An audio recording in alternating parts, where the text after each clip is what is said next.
सभी छात्र छात्राओं एवं प्यारे दोस्तों को आरपी एजुकेशन हब में बहुत बहुत स्वागत है। मैं रामप्रीत कुमार आप लोग के बीच आज भारतीय राज्य व्यवस्था इंडियन पॉलिटी को लेकर आए हैं। यह भारतीय राज्य व्यवस्था का पहला वीडियो है और ये एक सीरीज के तौर पे हम पूरा पॉलिटिकल साइंस यानी कि राजनीति, भारतीय राजनीति शास्त्र को कवर करेंगे। आज फर्स्ट वीडियो है, आप लोग पूरा वीडियो ध्यान से देखें। जहाँ भी आप लोग को कुछ एक्स्ट्रा जानकारी के बारे में जानना है तो आप कमेंट बॉक्स में कमेंट ज़रूर कीजिए, अपना राय ज़रूर दीजिए। यह भारतीय राज्य व्यवस्था आगामी सभी प्रतियोगिता परीक्षाओं में आपको बहुत ही ज़्यादा मदद करेगा और ये स्टूडेंट लाइफ में सबसे ज़्यादा मुश्किल भरा जो है चैप्टर होता है, जो याद करना बहुत मुश्किल होता है। लेकिन आप लोग को हम काफ़ी तोड़ मरोड़ के और एक क्वेश्चन के बारे में अधिक से अधिक जानकारी देकर इस पूरे चैप्टर को बहुत ही इजी में समझाने का प्रयास करेंगे।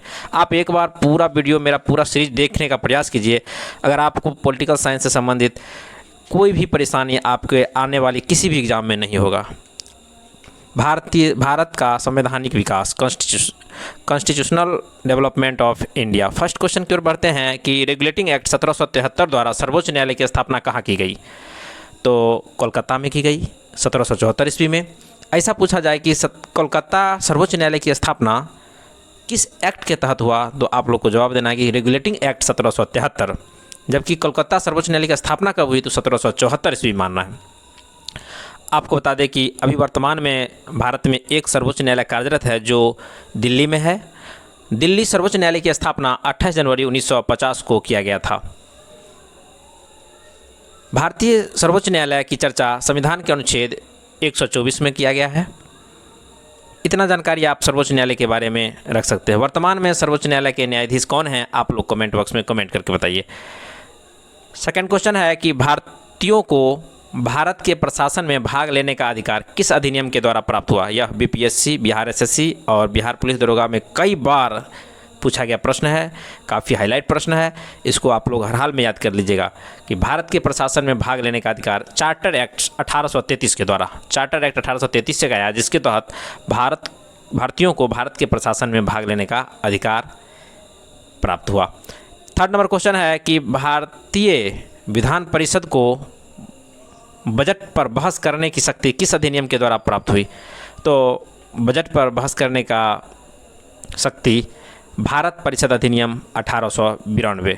भारत में प्रथम बार 1861 में बजट पेश किया गया था और लेकिन भारतीयों को विधान परिषद को बजट पर बहस करने की शक्ति भारत परिषद अधिनियम 1892 को प्राप्त हुआ। नेक्स्ट है केंद्रीय विधानमंडल सर्वप्रथम किस अधिनियम के द्वारा द्विसदनीय बनाया गया?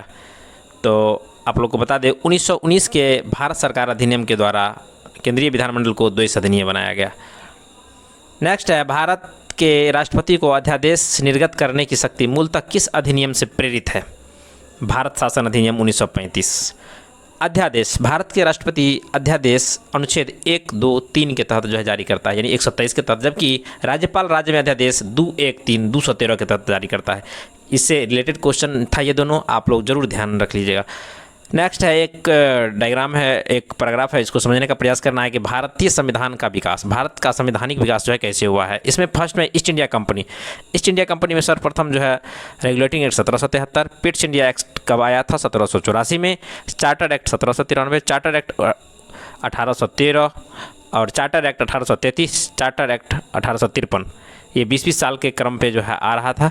नेक्स्ट है जब ब्रिटिश क्राउन के अंतर्गत जब आ गया तब भारत में जो है भारत शासन अधिनियम 1858, भारत परिषद अधिनियम 1861, भारत परिषद अधिनियम 1892, भारत परिषद अधिनियम 1909, भारत शासन अधिनियम 1919, भारत शासन अधिनियम 1935 एवं भारतीय स्वतंत्रता अधिनियम 1947। ये सभी क्रम बाय क्रम चलता गया और समय समय पर भारतीय संवैधानिक और एक जो शासन अधिनियम था उसमें सुधार होते चला गया और एक प्रकार से इस तरह से भारत का संविधान आगे चलकर विश्व का सबसे विशाल संविधान, बड़ा संविधान बनकर जो है सामने आया। नेक्स्ट क्वेश्चन है केंद्र में द्वैध शासन व्यवस्था किस अधिनियम के द्वारा लागू की गई? काफ़ी इंपॉर्टेंट क्वेश्चन है और यही कई बार प्रतियोगिता परीक्षा में पूछा गया है। भारत शासन अधिनियम 1935।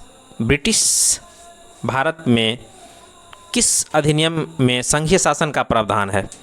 तो संघीय शासन का प्रावधान भारत शासन अधिनियम 1935 से काफ़ी क्वेश्चन बनता है, इसलिए सही प्रश्न को आप ध्यान से देखते हुए और कई बार पढ़ के याद करने का प्रयास करना। नेक्स्ट भी भारत शासन अधिनियम 1935 से ही है।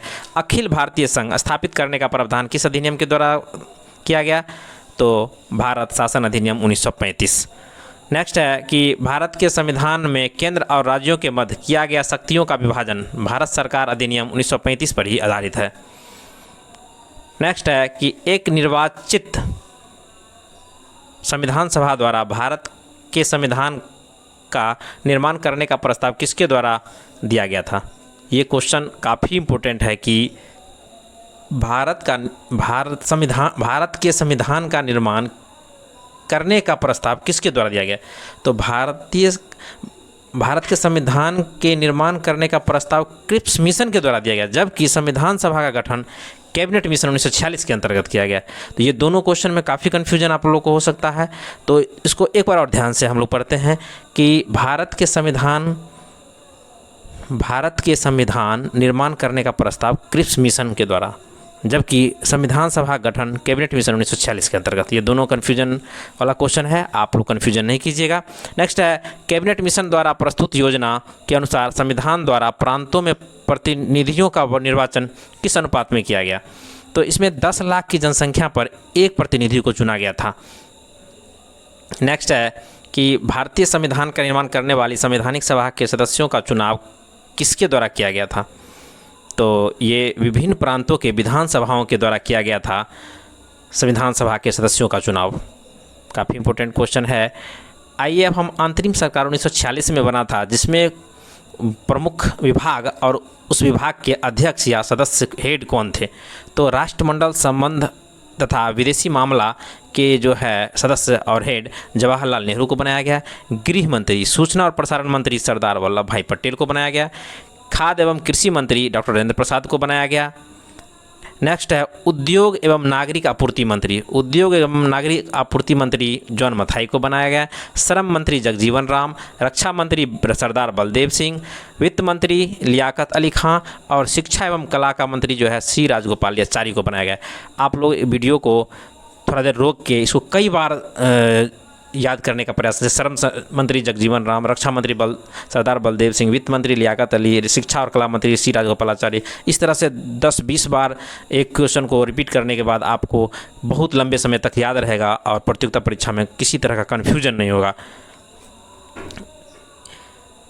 एक लास्ट है इस चैप्टर का क्वेश्चन कि भारत शासन अधिनियम 1919 की समीक्षा करने के लिए वर्ष 1927 में साइमन कमीशन का गठन किया गया था। यानी कि साइमन कमीशन का गठन 1927 में किया गया था। यह अधिनियम अगर पूछेगा तो भारत शासन अधिनियम 1919 की समीक्षा करने के लिए, जबकि यह भारत आगमन कब हुआ?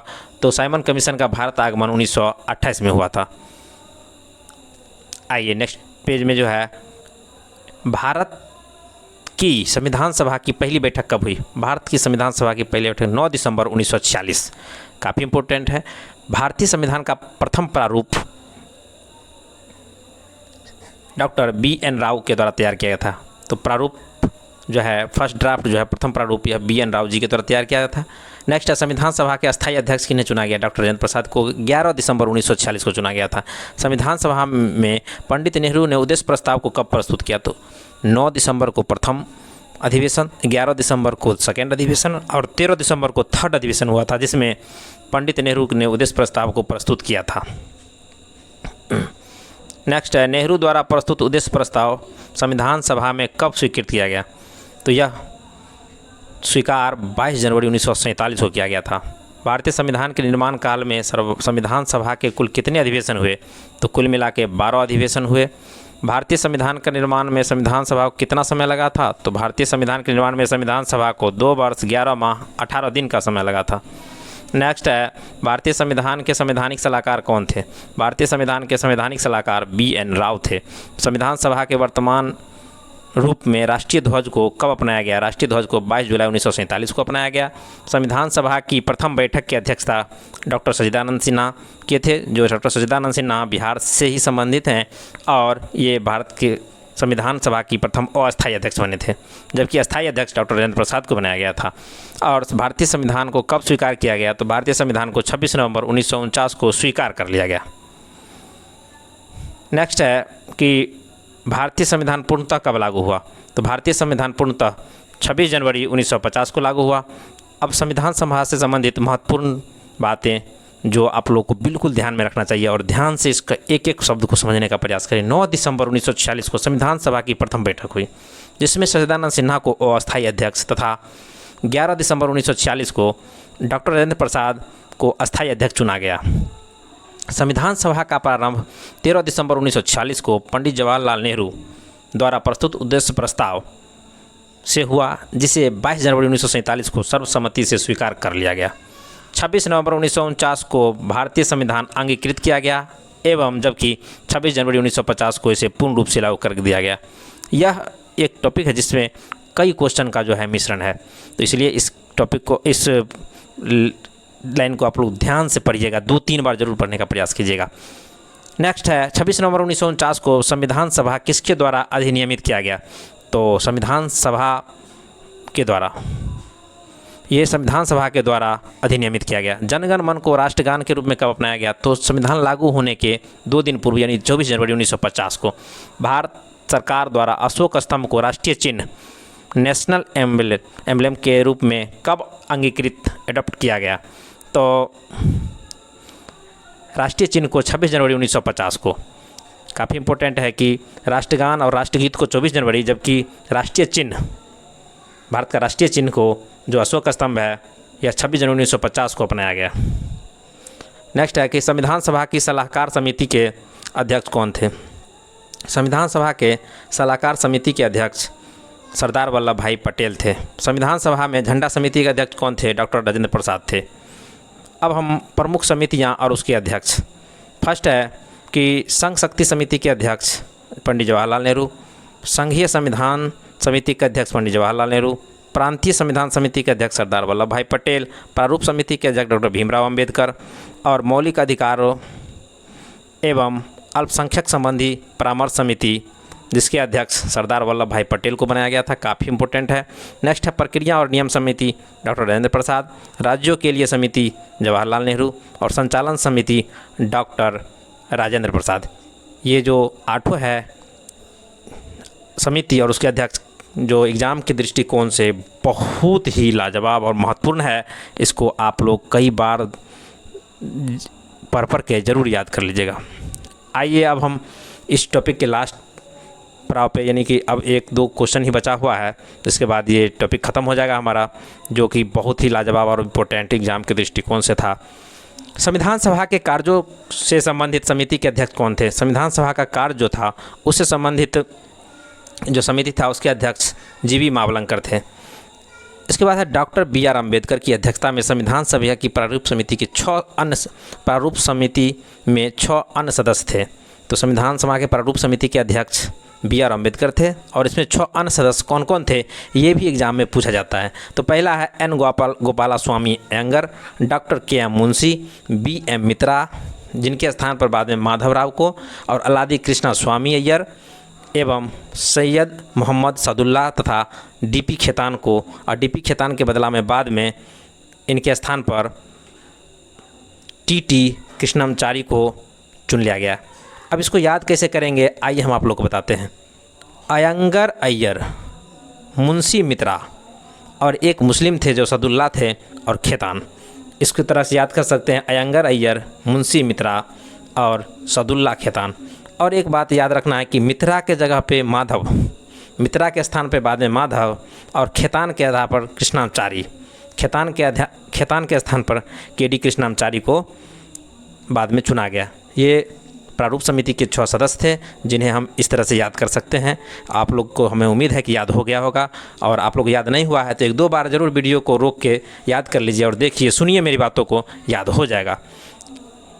संविधान सभा ने डॉक्टर बी.आर. अम्बेडकर की अध्यक्षता में प्रारूप समिति का गठन कब किया?